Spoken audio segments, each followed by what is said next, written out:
C'est un huis clos dont presque rien ne filtre et qui se poursuit derrière les murs épais de la section de recherche de la gendarmerie de Marseille.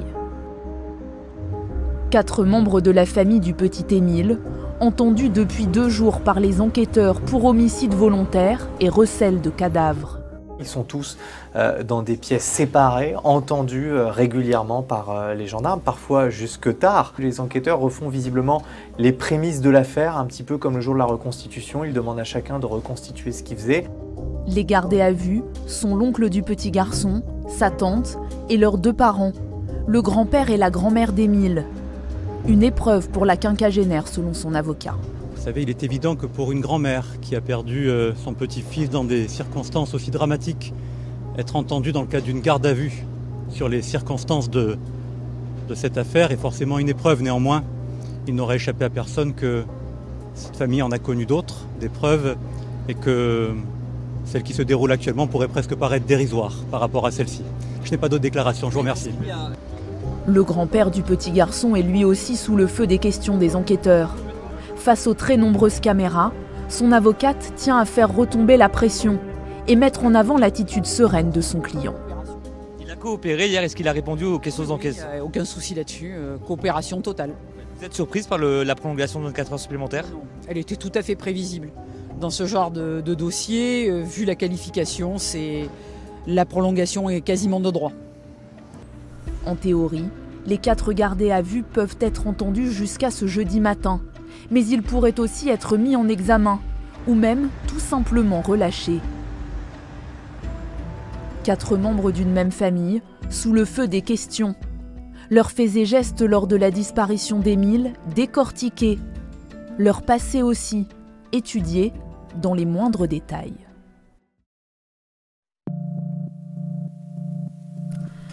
Ce mardi matin, à la Bouilladis, la famille Vedovini dort encore lorsque les enquêteurs sonnent à la porte de leur grande bâtisse jaune et verte. Cette maison cossue, à une trentaine de kilomètres au nord-est de Marseille, est le fief de Philippe et Anne Vedovini, les grands-parents maternels d'Émile. C'est leur résidence principale, où ils élèvent encore plusieurs de leurs 10 enfants, dont certains sont très jeunes. La Bouilladis, c'est le cocon familial de la famille Vedovini. Les grands-parents d'Émile vivent là depuis presque toujours, mais également les arrière-grands-parents, l'arrière-grand-père d'Émile qui est installé depuis de très nombreuses années. L'arrière-grand-mère d'Émile, eh bien, ça a été une institutrice pendant de très nombreuses années à l'école communale de la Bouilladis. Il faut savoir que Colomban et Marie, les parents d'Émile, vivent également dans cette commune de la Bouilladis, pas au même endroit, mais un petit peu plus loin dans le centre de cette commune. Et Émile y a grandi également, et ses frères et sœurs y sont toujours. Philippe Vedovini, 59 ans, exerce de longue date comme kinésithérapeute dans cette petite commune. Ses patients le décrivent comme un praticien agréable. J'ai eu affaire à lui pour des soins, voilà. J'ai eu une dizaine de séances. Voilà, c'est un monsieur très très bien pour moi. Il aimait la conversation, on parlait un peu de tout, naturellement, comme je vous ai dit, la montagne. Voilà, il aimait la montagne, il aimait les bonnes choses apparemment. C'était quelqu'un qui aimait la nature. Voilà. Il aimait la nature, il aimait en profiter. Pour moi, il était très bien. Hein. Il m'a soigné, il était très bien. Il a débloqué les vertèbres 1 ou 2 fois. Jamais d'histoire, rien du tout. Son épouse, Anne Vedovini, la grand-mère d'Émile, s'occupe, elle, pleinement du foyer. Elle fait l'école à ses enfants dans cette grande maison. C'est une dame très discrète. C'est une dame qui a quand même 10 enfants et des petits-enfants aussi. C'est une dame qui est passionnée de musique, musique classique, très pieuse, hein, très religieuse aussi. Il faut savoir que tous les enfants Vedovini ne vont pas à l'école. C'est ce qu'on appelle l'école à la maison jusqu'à, il me semble, l'entrée au lycée. Donc elle donnait des cours également à la maison. Donc c'est une dame très occupée et qui s'occupe énormément de sa famille. Le maire de la Bouilladis décrit une famille catholique très croyante, très discrète, qui vivait un peu en autarcie. Une manière de vivre que les Vedovini vont transposer dans leur résidence secondaire, à 2 heures de route de là, au Haut-Vernay, dans ce paysage de cartes postales entre pâturages et montagnes, au cœur des Alpes de Haute-Provence. Le 8 juillet 2023, Émile vient d'y rejoindre ses grands-parents. Depuis plus de 20 ans, la famille passe tous ses étés dans une grande maison au cœur du hameau. Ce qui frappe tout de suite, c'est vraiment une maison de montagne, donc c'est hyper rustique. On a de la pierre, on a du bois, on a une grande table hyper solide, une table familiale sur laquelle il y a toujours un café ou un morceau de tarte. Et du coup, on est vraiment plongé en fait dans l'intimité d'une famille, et une famille pleine de vie. Samuel Pruvot, de l'hebdomadaire Famille Chrétienne, est le seul journaliste à y être entré et à avoir rencontré les parents et les grands-parents d'Émile. C'est les grands-parents plutôt qu'on sent actifs. Ils sont très créatifs. Le grand-père, il fait des cabanes dans les bois. Et puis, avec un côté pas du tout néo-rural, parce qu'ils n'ont pas besoin d'être néo, puisqu'en fait, ils sont de là, quoi. Et donc, ils sont super bien implantés dans les Alpes de Haute-Provence. Pour ce début des grandes vacances d'été, ils accueillent Émile, dont les parents sont restés à la Bouilladisse. Dans la maison se trouvent aussi les oncles et tantes du petit garçon. La journée de sa disparition, il a profité de la journée comme d'habitude avec ses oncles et tantes. Ensuite, l'après-midi, il aurait fait une sieste jusqu'aux alentours de 17h. Ensuite, il aurait été changé par sa grand-mère.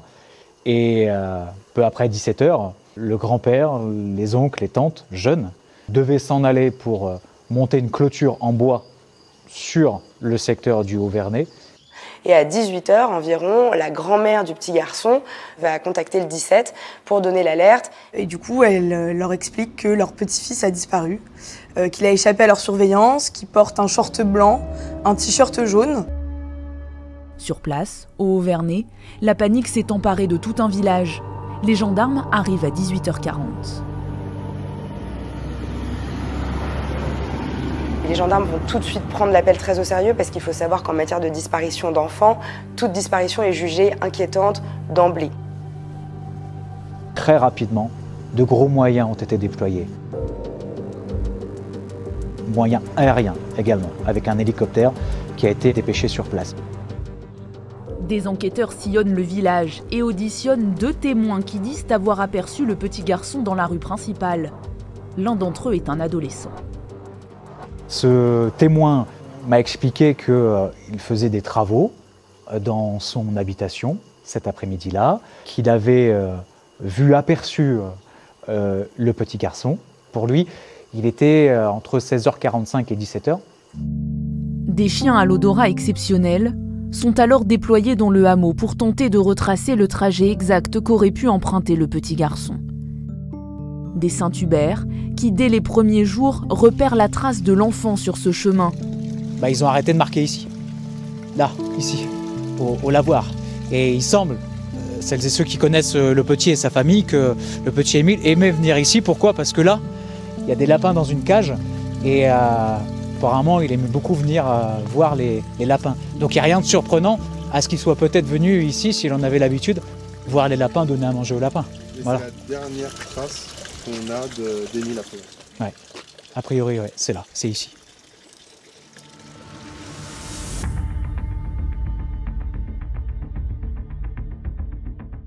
Toutes les pistes sont étudiées par les enquêteurs, y compris la piste familiale.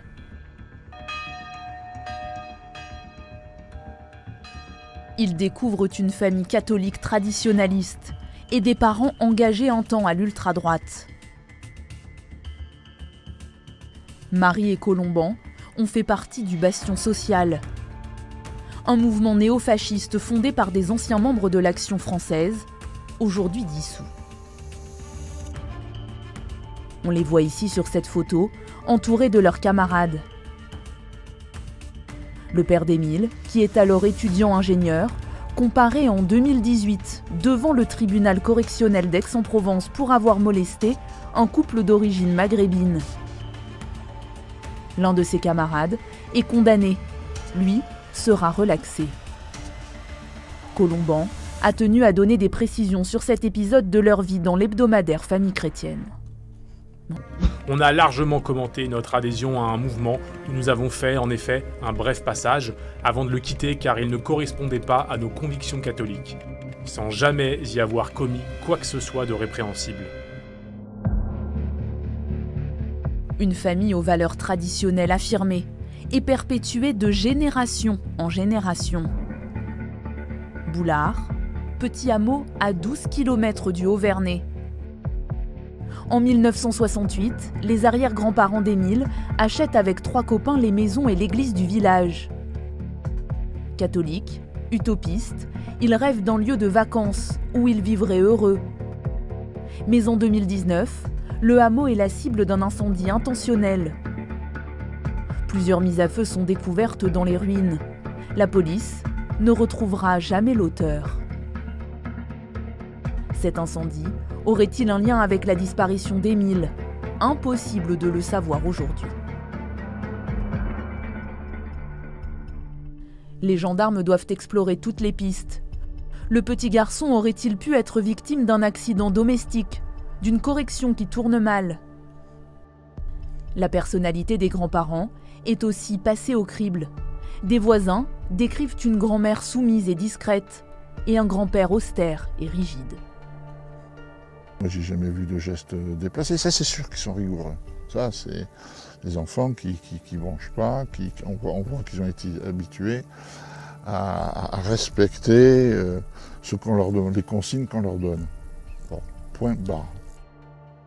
C'est quelqu'un qui a du caractère, qui ne se laisse pas faire, qui est capable de gueulante et qui veut le meilleur pour sa famille. Certains m'ont dit que c'était un peu à l'ancienne. Ça marche droit, ça file droit. Un événement retient particulièrement l'attention des enquêteurs. Dans sa jeunesse, Philippe Vedovini a été encadrant dans une école privée hors contrat. L'Institut Sainte-Croix de Riaumont. Ne vous inquiétez pas, ici on ne sépare jamais personne. Le voici sur cette photo, au cœur de cette communauté religieuse qui accueille des enfants, uniquement des garçons, venant tous de familles catholiques traditionnelles. Ils sont essentiellement arrivés là parce que c'est des enfants qui sont difficiles, qui sont réticents à l'autorité, qui ne rentrent pas dans le rang, qui ont déjà fait pas mal d'écoles catho-tradi. Et disons que Riaumont, c'est un peu l'école de la dernière chance. Et on sait qu'ils y seront encadrés de manière extrêmement sévère, extrêmement serrée. C'est des prêtres, ceux qui y sont, c'est des anciens militaires, c'est d'anciens parachutistes, c'est des gens qui sont forts, qui sont durs. Adrien Bonnel, 43 ans, a été élève à Riaumont entre 1992 et jusqu'à la fin de l'année 1995. Lorsqu'il franchit les portes de cette immense forteresse, il n'est alors âgé que d'une dizaine d'années.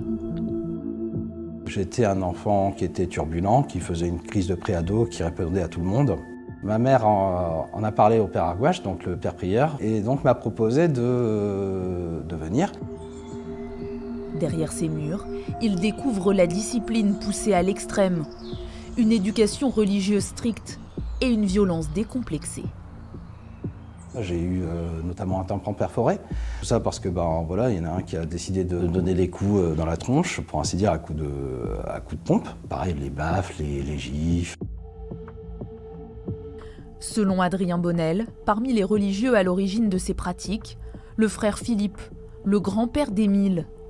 Entre 1991 et 1993, il côtoie les élèves de ce pensionnat. Au début, ça allait. Et puis après, on s'est vite rendu compte que en fait, il n'était pas mieux que les autres, qu'il connaît malgré tout, et ça s'est vérifié aussi. Il ne fallait pas qu'on se moque de son petit accent du Sud, parce que ça l'énervait. Je me souviens bien d'une fois où on l'a bien vu bien prendre son élan avec sa main pour justement dégommer une à beaucoup plus petit que lui. Adrien Bonnel n'a jamais reçu de coup de la part de Philippe Vedovini. Mais un de ses camarades a lui déposé une plainte pour des faits de violence qui remonteraient à 1993. Le grand-père d'Émile est auditionné à ce sujet en 2018. Avez-vous été violent au cours de votre période d'encadrant ? J'ai botté des culs, et parfois j'ai donné des gifles, mais ce n'était pas souvent. A exprimé un haut-le-cœur lors de la présentation de votre photographie en audition. Comment l'expliquez-vous? Je ne sais pas pourquoi il a eu cette réaction, ça m'étonne. Comment expliquez-vous que plusieurs de vos co-encadrants confirment une certaine violence de votre part? C'est facile de charger un gars qui est parti et qui a eu un différend financier. Le grand-père d'Émile est alors entendu comme témoin, mais n'a pas été mis en examen. Cette affaire éclaire sa personnalité, mais n'a pas de lien avec la disparition de son petit-fils. Il ne faut pas oublier qu'on a une famille qui est dans la douleur, qui a perdu un petit de 2 ans et demi, et qu'il ne s'agit pas de rajouter de la douleur à la douleur. D'ailleurs, ce passé ne semble pas avoir pesé sur cette famille très nombreuse, qui se réunit régulièrement, et qui, au moment de la disparition d'Émile, semble faire front. Je sens des gens qui sont très dignes, mais qui sont effectivement en grande souffrance, et qui, loin de s'accuser mutuellement, essayent au mieux de se soutenir. Et je vois les enfants qui manifestement continuent évidemment de faire confiance aux parents et encore une fois aux grands-parents qui avaient la garde. Ça me sidère de voir effectivement une famille unie. Ce front soudé dans l'adversité s'affiche sous la pluie et la grisaille de ce matin de février 2025. Les proches d'Émile se pressent alors sur le parvis de la basilique Sainte-Marie-Madeleine, à Saint-Maximin-la-Sainte-Baume dans le Var. Marie et Colomban, ici avec leur fille et leur nouveau-né dans sa poussette, s'apprêtent à enterrer leur fils. Les grands-parents du petit garçon sont également présents. Anne Vedovini avec son chapeau jaune et son mari Philippe ici avec son impair et son écharpe à carreaux. Philippe et Anne Vedovini, ce jour-là, sont arrivés ensemble avec leurs enfants. Et c'est vrai que Philippe Vedovini, on l'a vu sur les images, accueillait beaucoup de personnes du public, les invités, une accolade, un sourire, un geste de remerciement, un geste de réconfort également. Et puis, d'un seul coup, c'est vrai qu'on a vu arriver les parents d'Émile et on a senti que, eh bien, il y avait moins d'échanges, moins de regards et que chacun était un peu de son côté. D'un côté, les Soleil et d'un côté, Vedovini, mais peut-être aussi qu'ils s'étaient vus avant, qu'ils avaient discuté avant. Ce jour-là, pour la première fois depuis la mort de leur petit-fils, les époux Vedovini vont briser le silence et se confier à nos confrères de BFM d'ici. Le temps du silence doit laisser place à celui de la vérité. Nous ne pouvons plus vivre sans réponse. Nous ignorons toujours ce qui est arrivé à Émile. Nous regrettons le peu d'avancées dans l'affaire, malgré les moyens déployés. Mais un peu moins de 2 mois après ces propos et après l'enterrement du petit garçon, en cette mi-mars 2025, les événements semblent soudain se précipiter. Il y a une lettre, semble-t-il, qui est arrivée en la possession des enquêteurs. Puis il y a eu des déplacements quelques jours plus tard en France, du côté de Tours, en région parisienne également. C'était des vérifications, nous ont dit les enquêteurs, comme on en a fait beaucoup. Et puis, il y a eu cette opération assez visible, cette fois-ci, retour des enquêteurs au hameau du Haut-Vernay, pas n'importe où, l'église Saint-Martin, juste à côté d'un petit cimetière qui avait déjà été fouillé par le passé, quelques jours après la disparition d'Émile. Donc ça se voit, on sentait que ça travaillait, on sentait aussi bien qu'il fallait donner des réponses. Des frémissements dans l'enquête jusqu'à ce mardi matin. Et ce stupéfiant coup de théâtre. Bonjour à tous, bienvenue. Notre édition spéciale se poursuit après ce nouveau rebondissement dans l'affaire du petit Émile. 4 personnes sont actuellement en garde à vue, dont ses grands-parents. Garde à vue pour homicide volontaire et recel de cadavres. Ces gardes à vue vont-elles permettre enfin de résoudre l'énigme qui plane autour de la mort d'Émile? À ce stade, les grands-parents du petit garçon ainsi que son oncle et sa tante restent présumés innocents. Il faut rester prudent, pour l'instant on est au stade de la garde à vue. Qu'est-ce que ça veut dire la garde à vue? Ça veut dire que les enquêteurs ont des éléments sur lesquels ils veulent entendre à la fois le grand-père et la grand-mère maternelle, mais aussi leurs 2 enfants majeurs qui sont en garde à vue. C'est tout ce que ça veut dire. Ça n'en fait pas des coupables. Une étape de plus dans cette enquête qui dure maintenant depuis 20 mois. Ces gardes à vue peuvent durer au maximum jusqu'à jeudi matin, 6h30.